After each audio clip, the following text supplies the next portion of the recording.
Zombie Apocalypse.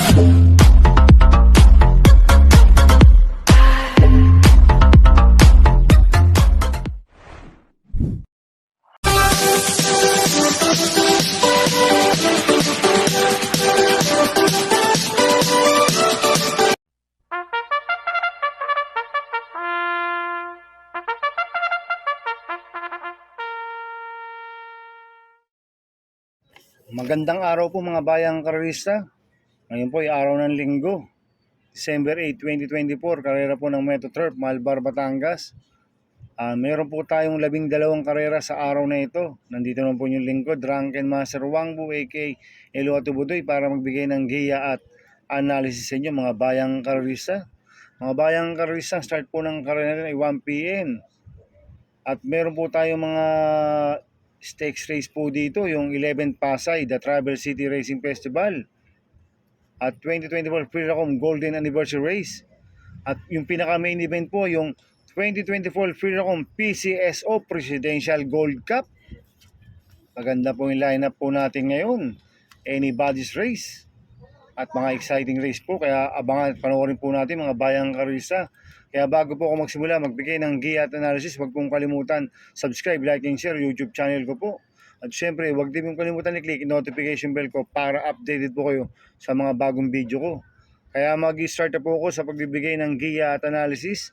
Race 1, first pick 6, couple races 1 to 6. May siyam na kabayong tatakbo. Sponsored by SM Development Corporation Trophy Race sa distance 1,400 meters. First choice ko po dito, numero 2, Full Combat Order na sasakyan po ni RM Garcia. Ito, bagong baba po ng rating base system to. Last round po nito, November 23. Pang siyam kila Shanghai Silk, nagtala lang po siya ng 1.28.6 sa distance 1,400 meters. Pero nung October 27, nanalo yan. Tinalo niya si Warchip. Nagtala po siya ng 1.26.4 sa distance 1,400 meters. Kaya malaki po panalo sa akin ito. Kaya siya po first choice ko. Second choice ko po, numero 7, Light Bearer. Nasasakyan po ni Ace Aguila. Nanalo po noong November 27 yan. Dedit po sila ni Moon Island. Nagtala po siya ng 1.13.6 sa distance 1,200 meters. Tingin ko, solo aire po to si Light Bearer. Pag napabayaan po nila sa harapan to, pwedeng makatapos ang karera. Kaya malaki rin po panalo sa akin ito. Kaya siya po second choice ko. Kaya ang first choice ko po, number 2, Full Combat Order. Second choice, number 7, Light Bearer. Sa race 2 po tayo, first pick 5, cover races 2 to 6. May 6 na kabayong tatakbo.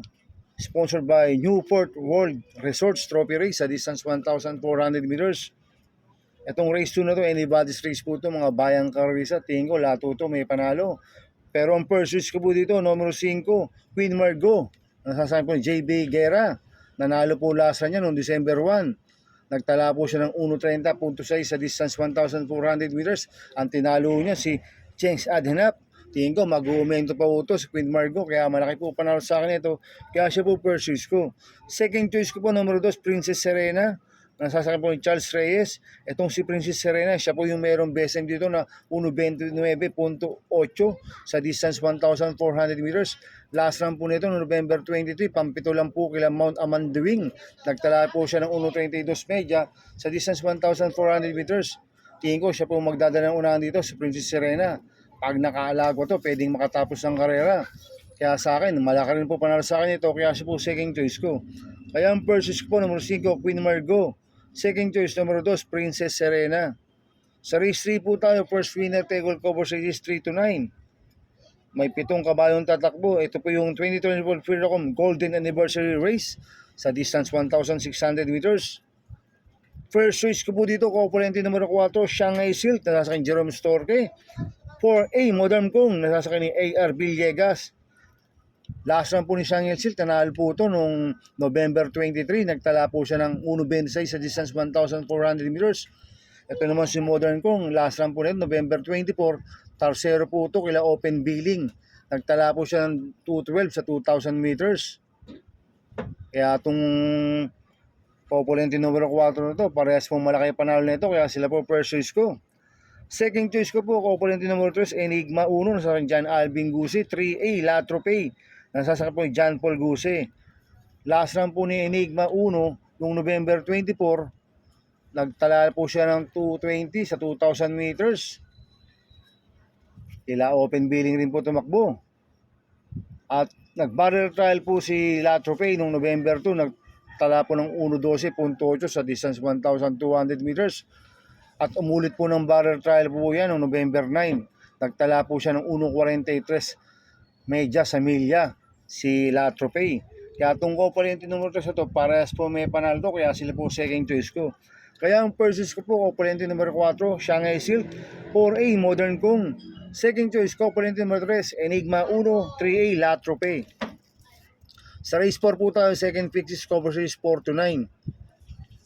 May siyam na kabayong tatakbo. Ito po yung 10th former Pasay City Mayor Eduardo Duay Calixto Memorial Cup sa distance 1,400 meters. First choice ko po dito, numero 9, Joint Venture. Nasa po yung JD Pabilik. Nanalo po lasa niya noong October 26. Nagtala po siya ng 1:13.2 sa distance 1,200 meters. Si Coming Early po tinalo niya. Ang nagpanalo po dyan, si Apprentice Jackie Edgy Guerra. At noong October 13, segundo po kay Heartfelt yan, si Joint Venture. Kaya sa akin, malaki po panalo sa akin ito. Kaya siya po first choice ko. Second choice ko po, number 3, Sunset Beauty. Nasasakay po ni Mart Alvarez. Medyo mainam po panalo niya, November 20. Nagtala po ng 1:27.8 sa distance 1,400 meters si Sunset Beauty. Malayo yung nanalo, kaya malaki rin po panalo sa akin ito. Kaya siya po second choice ko. Lalagyan ko po ng third choice, numero 8, Orient Express. Nasasakay JT Sarate. Last run po nito, November 24, segundo El Aleo. Nagtala po ng 1:29 sa distance 1,400 meters. Medyo hindi po maganda alis last run yan, si Orient Express. Kaya sa akin, malaki rin po panalo sa akin ito. Kaya siya po ang third choice ko. Kaya ang first choice po, number 9, Joint Venture. Second choice, number 3, Sunset Beauty. Third choice, number 8, Orient Express. Sa race 5 po tayo, second pick 5, Cover Series 5 to 9.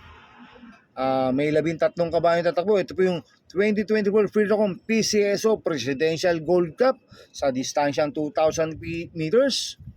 First choice ko po dito, numero 9, Jungkook. Nasasakay po ni Mart Alvarez. Last round po nito no October 13. At tumakbo sa Silver Cup. Tarsero po siya kay Easy Dasit Bashiru. Nagtala po siya ng 154.4 sa distance 1,800 meters. Medyo nabubukaan po siya ni Boss Emong Lason, si Jungkook. Kaya malaki po panalo sa akin ito. Kaya siya po first choice ko. Second choice ko po, numero 7, Don Julio. Nasasakay ni JD Sarate. Ito lasa no October 13 medyo hindi maganda yung tinakbo nito. Nagtala lang po siya ng 158 sa 1,800 meters. Ang may sakay last run nito si JT Pabilik sa Silver Cup. Ngayon ang papatong JT Sarate. Kaya sa akin, may panalo sa akin to. Kaya siya po second choice ko. Kaya ang first choice po, number 9, Jungkook. Second choice, number 7, Don Julio. Sa race 6 po tayo. Second winner take all, Cover Series 6 to 12. May 8 kabayong tatakbo. Ito po yung 11 Pasay City Mayor Amy Calixto Rubiano Cup sa distance 1,600 meters. So, solohin ko na po ito, numero 8, Manu Dura. Nasasakyan po ni Kelvin Abobo. Last run po nito, November 24. Segundo po siya kay Andiamo Aperense. Dikit lang po sila nagkatalo. Nagtala po siya 205.4 sa 2,000 meters. At nung November 3, segundo rin po yan kay Andiamo Aperense. Nagtala ng 1.40 sa milya. Kaya sa akin, maganda post position. Kaya sosolohin ko na po yan, numero 8, Manu Dura.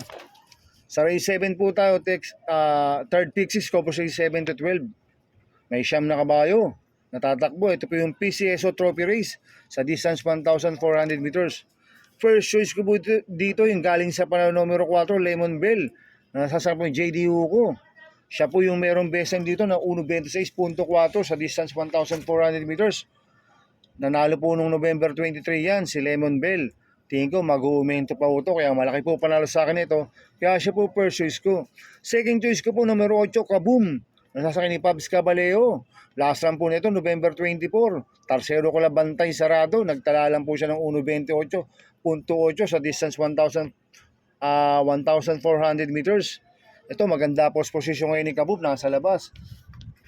Tsaka makakarimati po ng maganda to. Kaya malaki rin po panalo sa akin ito. Kaya siya po second choice ko. Lalagyan ko pong third choice sa pandiyado. Numero 6, Isla Puting Bato. Nasa sa akin JD Pabilik. Etong si Isla Puting Bato last run po nito November 24. Pangwalo lang po ito kila heavyweight. Nagtala lang po siya ng 1.29.6 sa distance 1,400 meters. Pero meron 1.26.8 po yan sa distance 1,400 meters. Cambio inite, binigay ulit kay JD Pabilik. Lasan, Jerome Storky po sumakay dito. Kaya siya po third choice ko na pandiyado. Kaya ang first choice ko po, numero 4, Lemon Bell.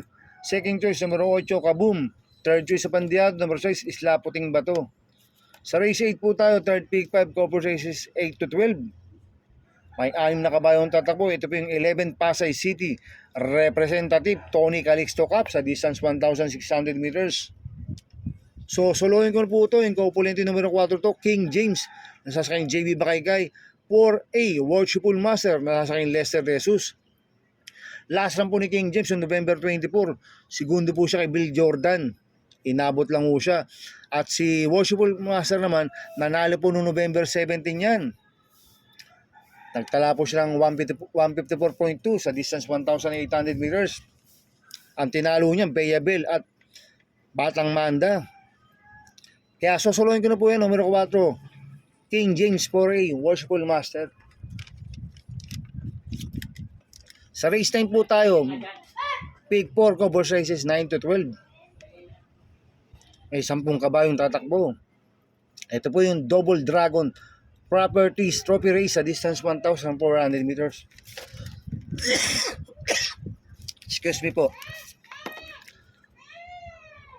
Ang pursuits ko po dito, numero 3, Monrovian Bell. Nasasakap ng JD Pabilik. Ito si Monrovian Bell hindi lang po maganda yung tinakbo last run niya noong November 29. Pang-anim lang po sila kaabalong bandit. Pero tumakbo po kula version niyan, si Monrovian Bell. Kaya sa akin, malaki po panalo sa akin yan. Kaya siya po pursuits ko. Second choice ko po, numero 2, Marias Legacy. Nasasakap po ng CB Ardonia. Last run po nito, November 17. Pang-4 kila Kaboom, nagtala po siya ng 1.29 media sa distance 1,400 meters. Kaya malaki na po panalo sa akin ito, kaya siya po second choice ko. Lalagyan ko pong third choice sa pandiyado, numero 8, Stunning Faith. Nasasakap po ni Ea Brea. Last run po nito, November 10. Segundo kay Modern Birthday, nagtala po siya ng 1.28.6 sa distance 1,400 meters. Kaya sa akin, magandang diyado yan, kaya siya po third choice ko. Kaya ang first choice ko po, numero 3, Monrovian Bell. Second choice, numero 2, Marias Legacy. Third choice sa Pandial, numero 8, Stunning Faith. Sa race 10 po tayo, may 6 na kabayong tatakbo. Ito po yung 11 Pasay, The Travel City Grand Cup sa distance 1,800 meters. So, solohin ko na po ito, numero 4, Open Billing.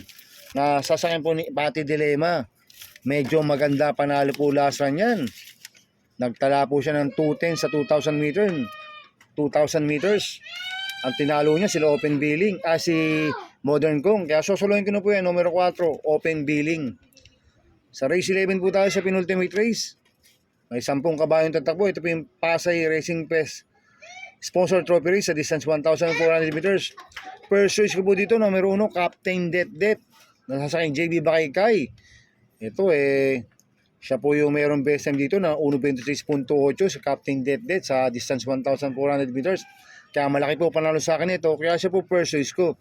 Second choice ko po, numero 9, Flywheel. Nasasakyan Joel Ciego. Nanalo po noong November 23 yan. Tinalo niya si Doña Chichay. Kaya may panalo rin sa akin to. Kaya siya po second choice ko. Lalagyan ko pong third choice sa pandiyado. Numero 10, Majestic Star. Nasasakyan JD Calagos. Last time po nito, November 23. Segundo kay Viva de Oro. Nagtala po siya ng 1.28.8 sa distance 1,400 meters. Kaya siya po third choice ko na pandiyado. Kaya ang first choice ko po, numero 1, Captain Det. Second choice, numero 9, Flywheel. Third choice sa pandiyado, numero 10, Majestic Star. Sa race 12 po tayo sa last race. May 14 na kabayong tatakbo. Ito po yung Councilor Mark Calixto Trophy Race sa distance 1,400 meters.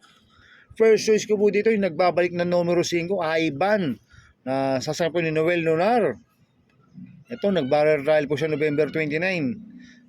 Nagtala ng 1.18.4 sa distance 1,200 meters, pang 5 kala River South. Itong si Ivan, tingin ko siya po magdadala ng unahan dito. Pag nakaalaga, pwedeng makatapos ng karera. Kaya malaki po panalo sa akin ito. Kaya siya po first choice ko. Second choice ko po, Copland 3 numero 12, Magnum Force, nasasakyan si Elad Vincula. 12A, Mount Amandiwing, nasasakyan Jerome Storke. Last run po ni Magnum Force, November 24, pang-apat ka Skrinigar. Ito naman si Mount Amandiwing, nanalo po November 23 yan. Nagtala po ng 1.30.6 sa distance 1,400 meters. Kaya itong Copland numero 12 na to, parehas po may panalo to, kaya sila po second choice ko. Lalagan ko po third choice na pandiado numero 6, Mr. Aldrich. Nasasakyan JD Sarate. Itong si Mr. Aldrich, siya po yung mayroong best time dito ng 1.28.6 sa distance 1,400 meters. Last run po nito, November 27, pang-apat kila Color Blast. Kaya sa akin, JD Sarate na po papatong. Kaya siya po third choice ko na pandiado. Kaya ang first choice ko po, numero 5, Ivan. Second choice, Copland numero 12, Magnum Force, 12A, Mount Amandiwing. Third choice sa pandiado, numero 6, Mr. Aldrich. Good luck and happy racing mga bayang karisa. Inuulit ko, ito igabay ko lang at analysis ko. Pero pagdating sa tayan, kayo pa din masusunod. Sana iswertihin tayo at magsinama. Kaya good luck po sa ating lahat. Kaya mga bayang karisa, please subscribe my YouTube channel at Tubudoy 2.0. At sana ilagi yung panonood ko, huwag niyo pong skip. Kaya maraming salamat po sa inyo and God bless.